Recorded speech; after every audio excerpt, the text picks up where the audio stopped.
पहाड़ों में बसा एक छोटा सा गांव था रामपुर। गांव से थोड़ी ही दूरी पर एक घना जंगल था जिसे पार करने के बाद ही आसपास के गांवों में जाने का रास्ता था। दिन के समय तो वह घना जंगल बेहद खूबसूरत दिखाई पड़ता था, लेकिन रात के अंधेरे में उतना ही खूंखार, डरावना और रहस्यमयी लगता था। उस जंगल को लेकर कई कहानियां भी गांव वालों ने सुन रखी थीं। बुजुर्गों की बात माने तो वहां किसी काली शक्ति का वास था। कोई कहता उस जंगल में भूत रहते हैं, तो कोई कहता वहां प्रेतात्मा भटकती है। इस बात का बहुत से लोग विश्वास नहीं भी करते थे। अब हुआ यूं कि एक दिन सुबह सुबह उसी जंगल में एक चरवाहे को एक आदमी की लाश मिली। जब सारे गांव वालों को पता चला तो सब देखने के लिए वहां पहुंच गए। सबसे चौंकाने वाली बात तो यह थी कि उस आदमी के गर्दन पर बड़े बड़े दांतों के निशान थे और ऐसा मालूम होता था जैसे गर्दन से किसी ने शरीर का सारा खून चूस लिया था। सभी अपना अपना तर्क देने लगे। किसी ने कहा यह तो किसी बहुत भयानक जंगली जानवर का काम लगता है, लेकिन गांव वाले उसकी बात से सहमत नहीं थे। बुजुर्गों ने उस निशान को गौर से देखने के बाद कहा कि यह तो किसी खून की प्यासी चुड़ैल का काम है। इस घटना के बाद नतीजा यह हुआ कि अंधेरा होने के बाद जंगल की ओर कोई नहीं जाता था और यह बात भी आग की तरह फैल गई कि जो भी वहां रात में जाएगा वह कभी लौट कर नहीं आएगा। उसी गांव में चंदन और मंगल नाम के दो दोस्त रहते थे। दोनों दोस्त साथ में ही खेती बाड़ी का काम करते थे और पास पास ही रहते थे। एक दिन मंगल की मां ने उससे कहा कि उसके लिए पास वाले गांव से एक अच्छा रिश्ता आया है। जब भी समय मिले अपने दोस्त चंदन के साथ जाकर लड्डेचकी के घर वालों से मिलकर आ जाए। बस फिर क्या था, एक अच्छा दिन देखकर मंगल और चंदन पास के गांव की ओर पैदल ही निकल पड़े। दिन के उजाले में दोनों दोस्त अपने भविष्य की बातों में मगन जंगल से आसानी से गुजर गए। फिर लाडी डडकी के घर वालों से मिलकर दोनों दोस्त अंधेरा होने से पहले ही अपने गांव की ओर बढ़ने लगे। मंगल को लडे डडकी बहुत पसंद आ गई थी, तो वह पूरे रास्ते उसी की बातें करते हुए धीमी गति से चलते जा रहा था। चंदन ने मंगल को मां की बात याद दिलाई कि कैसे मां ने उन्हें कहा था कि आते वक्त कदमों में तेजी और मुंह पर ताला होना चाहिए। आखिर अंधेरा होने के पहले उन्हें गांव की सीमा में प्रवेश भी तो करना था, लेकिन आज शायद किस्मत उनके साथ नहीं थी। न जाने क्यों ऐसा लग रहा था कि आज हर रोज के मुकाबले जल्दी ही अंधेरा हो गया था। अंधेरा होता देखा तो दोनों ने उस बात को गंभीरता से लिया और तेजी से आगे बढ़ने लगे। तभी अचानक उन्हें किसी महिला की चीख सुनाई दी। एक पल के लिए दोनों बर्फ की तरह अपनी जगह पर ही जम गए। थोड़ी देर के सन्नाटे के बाद फिर से एक दर्दनाक चीख से उनके शरीर में एक सिहरन से दौड़ दी। इस बार चीख के बाद एक महिला की आवाज भी सुनाई दी, बचाओ, कोई तो मुझे बचाओ। मंगल ने पीछे मुड़ कर देखा और वह जंगल की ओर जाने लगा। तभी चंदन ने उसका हाथ कसकर पकड़ डेच लिया और उससे कहा, कहाँ जा रहे हो? मंगल, तूने सुना नहीं, कोई मदद के लिए पुकार रहा है। चंदन, मंगल, मेरी बात मान और चल यहां से। यह कोई छलावा भी हो सकता है। तू मां की बात भूल गया? मंगल, लेकिन अगर वाकई में कोई औरत मुसीबत में होगी तो? चंदन, तो उससे हमें क्या? इस जंगल में अक्सर ऐसी आवाजें गूंजती है, उनके पीछे जाना ठीक नहीं। चल चल जल्दी यहां से। मंगल, तुझे जाना है तो जा यहां से, डरपोक कहीं के। मैं तो उस औरत की मदद करने चला। ऐसा कहते हुए उसने चंदन का हाथ झटक दिया और वह जंगल के गहरे अंधेरे की ओर बढ़ गया।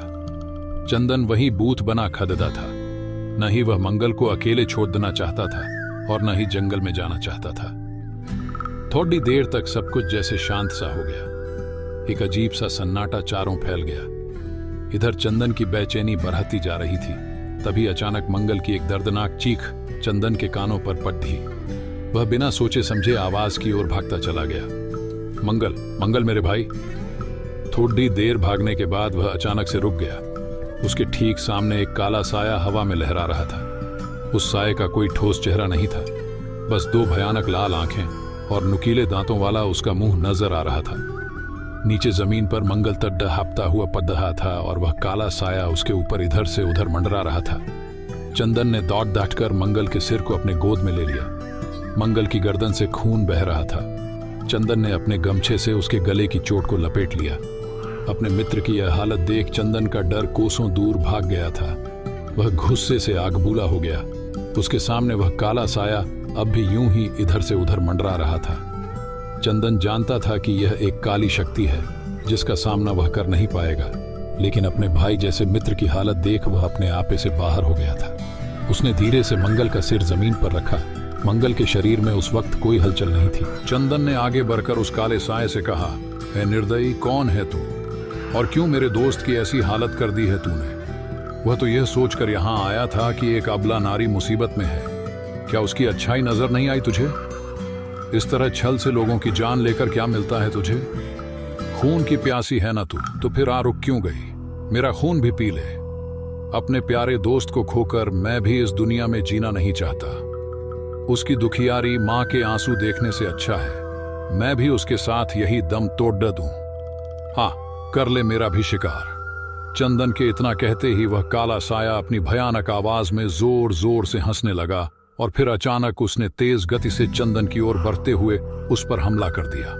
वह चंदन के गर्दन को अपने नुकीली दांतों में दबाने ही वाला था कि न जाने क्या हुआ। किसी चीज की चमक ने उसे झटके से पीछे होने पर मजबूर कर दिया। लेकिन झटके से पीछे होने के वक्त उसका एक नुकीला दांत चंदन के शरीर को छूता हुआ गया। उसके दांतों पर चंदन का खून लग चुका था। झटके से पीछे गिरा हुआ वह साया अचानक शांत हो गया। उसके विचित्र शरीर ने अपने आप एक आकार लेना शुरू किया और देखते ही देखते वह काला साया एक खूबसूरत सी लड्ढकी में बदल गया। चंदन अपने शरीर पर लगे घाव को देखने में ही व्यस्त था। जब उसकी नजर सामने पड्ढी लाल वस्त्रों में उस युवती पर पड्ढी तो वह अचानक से चौंक गया। क्या हुआ और कैसे हुआ उसे कुछ भी समझ नहीं आ रहा था। इधर मंगल भी धीरे धीरे होश में आ रहा था। देखते ही देखते दोनों दोस्तों के सारे घाव अपने आप ठीक होने लगे। चंदन, ये सब क्या है? कौन हो तुम? युवती ने कहा। घबराओ नहीं, अब मैं भी तुम्हारी तरह एक साधारण मनुष्य हूं, कोई काला साया या चुड़ैल नहीं। चंदन, क्या मतलब है तुम्हारा? मैं कुछ समझा नहीं। और हमारे घाव? मंगल, तू ठीक हो गया मेरे दोस्त? मंगल ने आगे बढ़कर अपने दोस्त को गले लगाया और कहा, हाँ मेरे भाई, मैं ठीक हूं। मगर यह कौन है? युवती ने आगे कहा, यह कई वर्षों पहले की बात है। मैं अपने सहेलियों के साथ इस जंगल में आई थी। यहां एक तांत्रिक साधना में लीन बैठा था। हमारी आवाज सुन उसकी साधना भंग हो गई और वह मुझे देखते ही अपने होशो हवास खो बैठा।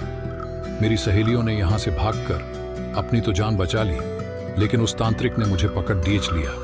उस वक्त मेरे पास एक छोटा सा छुरा था, तो मैंने अपना बचाव करते हुए उस तांत्रिक पर हमला कर दिया। छुरा उसके छाती में अंदर तक धंस चुका था। उसका बचना नामुमकिन था, लेकिन उसने मरने से पहले न जाने अपनी कौन सी काली शक्ति का इस्तेमाल किया और मुझे एक खून की प्यासी चुड़ैल में बदल दिया। अपने प्राण त्यागने से पहले उस तांत्रिक ने मुझे बताया कि अगर किसी इंसान ने खुद मेरे पास आकर मेरा शिकार होना मंजूर किया तो उस इंसान के खून के एक बूंद से ही मुझे इस घिनौने रूप से आजादी मिल जाएगी। और फिर वह जोर जोर से हंसने लगा, ये कहकर कि कोई इंसान कभी भी ऐसा नहीं करेगा और मैं हमेशा इसी रूप में लोगों का खून चूसती रहूंगी। इतना कहकर उसने अपने प्राण त्याग दिए। लेकिन आज जब मैंने मंगल पर हमला किया तो तुम गुस्से से आग बबूला हो गए और उसके विरह में तुमने अपने आप को मुझे सौंप दिया। जब मैंने तुम पर हमला किया तुम्हारे गले में मौजूद AUM के लॉकेट ने मुझे पीछे धकेल दिया, मगर गिरने से पहले मेरे नुकीले दांतों पर तुम्हारे खून की कुछ बूंदें लग चुकी थीं, जिसकी वजह से उस तांत्रिक का वह काला जादू खत्म हो गया और अब मैं पुनः अपने पहले रूप में आ गई हूं। चंदन ने अपने गले के AUM लॉकेट को चूमते हुए भगवान का शुक्रिया अदा किया। जब दोनों दोस्त वापस अपने गांव की ओर बढ़ने लगे तो उस युवती ने चंदन के पैरों में गिरकर प्रार्थना की और कहा, चंदन, मेरा यह जीवन तुम्हारी देन है। अब इस दुनिया में मेरा तुम्हारे अलावा कोई नहीं है।